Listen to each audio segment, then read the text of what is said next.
Welcome to our channel. Today we how to download Grammarly for clearer emails and faster revisions. Easy tutorial step by step clearly. To download Grammarly, start by opening your preferred web browser. In the search bar, type Grammarly and press enter. Click on the official Grammarly website link in the search results. Once on the Grammarly homepage, locate the Get Grammarly button. Click on this button to initiate the download process. You will be directed to a new page where you can choose between the free and premium versions. Select the version that best suits your needs.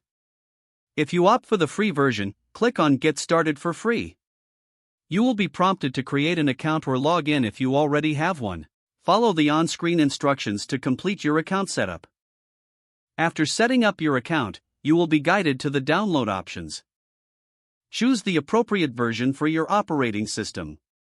For most users, this will be the desktop app or browser extension. Click on the download button. Once the download is complete, locate the downloaded file in your computer. Double-click the file to start the installation process. Follow the installation prompts to successfully install Grammarly on your device. Once installed, open Grammarly to begin using it. Log into your account if prompted. Now, you can start composing clearer emails and improving your writing with Grammarly's assistance. Explore the features and customize settings to enhance your writing experience. If the page does not load, refresh the browser or try again in a private or incognito window. Make sure you are using the correct email address, then retype it carefully to avoid small typos. If your password is not accepted, use the reset option and create a new strong password you can remember.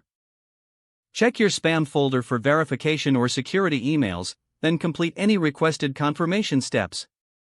Enable two-factor authentication if available to improve account security and reduce unauthorized access risk. After signing in, review your profile details so your contact information and settings are accurate. If you see an error message, note it down and try again after restarting your device and internet connection. Log out when you finish, especially on shared devices, to keep your account and payment information secure. Don't forget to like this video and subscribe to our channel for more step-by-step tech guides.